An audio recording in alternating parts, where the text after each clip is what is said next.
everyone, my name is Nidhi Sharma. I welcome you all to the Judiciary by PW YouTube channel, जहां पर आज हम एक void marriage से जो बर्थ हुए हैं बच्चे उनके रजिस्ट्रेशन से रिलेटेड केस देखेंगे।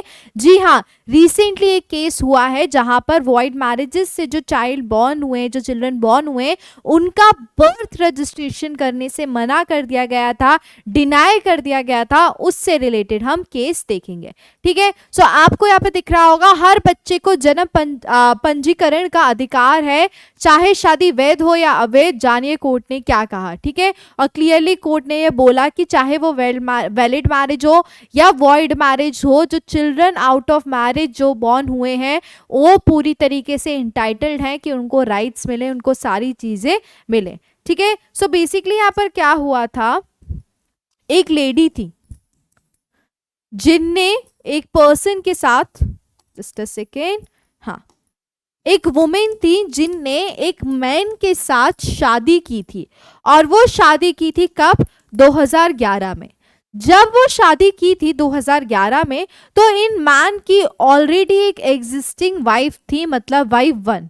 और जब वो शादी करने वाले थे तो वाइफ 1 ने ही उनको बोला, क्योंकि वाइफ 1 की जो कंडीशन थी, पुअर कंडीशन थी, और उनकी सारी चीज़ों के बेसिस पे उन्हें ये बोला कि वो जो सेकेंड मैरिज कर रहे हैं उससे उनको कोई दिक्कत नहीं है। फर्स्ट वाइफ ने उनका बोला कि जो सेकेंड वाइफ है वो आ सकती हैं घर पे और आप दूसरी शादी कर लीजिए। ठीक है, तो 2011 में इनने दूसरी शादी कर ली, वाइफ 2 जो है इनकी, उनसे शादी कर ली। जैसे ही शादी हुई उसके बाद इनको क्या हुए, इनको बच्चे हुए, इनको चिल्ड्रन हुए, जिसमें से इनके जब 3 चिल्ड्रन हो गए तो उन चिल्ड्रन का रजिस्ट्रेशन कराना था। क्या रजिस्ट्रेशन कराना था? बर्थ रजिस्ट्रेशन कराना था। तो जब बर्थ रजिस्ट्रेशन के लिए गए तो बर्थ रजिस्ट्रेशन करने से मना कर दिया किसने? जो वहाँ पे अथॉरिटीज थी, ये बोलते हुए कि इन बच्चों का बर्थ रजिस्ट्रेशन नहीं होगा। क्यों नहीं होगा बर्थ रजिस्ट्रेशन? इसलिए बर्थ रजिस्ट्रेशन नहीं होगा क्योंकि जो आपकी मैरिज हुई है वो मैरिज क्या है? वॉइड मैरिज है। आपको पता होगा जब हम हिंदू मैरिज एक्ट की बात करते हैं तो हिंदू मैरिज एक्ट में क्लियरली बोला है कि ऐसी कोई शादी जो कि एग्जिस्टिंग मैरिज के टाइम पे ऑलरेडी एक शादी है और पहले से कोई स्पाउस है, तो वो शादी वैलिड कंसिडर नहीं की जाएगी, वो वॉइड मैरिज कंसिडर की जाती है। तो ऐसे ही इसी बेसिस पे अथॉरिटीज ने बर्थ रजिस्ट्रेशन करने से मना कर दिया। ये बोल दिया कि ये जो शादी है पूरी तरीके से क्या है? वॉइड मैरिज है, वैलिड मैरिज नहीं है, इसीलिए इन बच्चों का भी बर्थ रजिस्ट्रेशन नहीं होगा। अब फिर उसके बाद क्या होता है, ये जो वाइफ होती है ये आगे अपील करती है कहाँ पर? हिमाचल प्रदेश हाई कोर्ट में। हिमाचल प्रदेश हाई कोर्ट में जब ये मैटर जाता है तो सबसे पहले वाइफ की तरफ से ये चीज़ आती है, जो उनके काउंसिल होते हैं वो ये चीज़ रिप्रेजेंट करते हैं कि जब हम बात करते हैं section 16 sub clause 3 of Hindu marriage act की, तो उसमें क्लियरली ये बोला गया है कि चाहे पेरेंट्स की शादी वैलिड हुई हो या इनवैलिड हुई हो, वो पूरी तरीके से अलग कहानी है।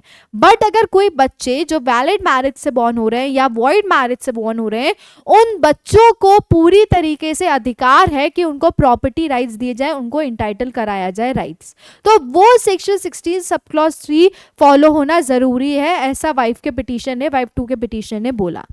अब जो दूसरी अथॉरिटीज की तरफ से जो काउंसिल रिप्रेजेंट कर रहे थे उन्हें ये बोला कि अगर हम इन बच्चों का रजिस्ट्रेशन कर देते हैं तो जो सेक्शन 4 है स्पेशल मैरिज एक्ट का, वो पूरी तरीके से क्या? वॉयलेट हो जाएगा।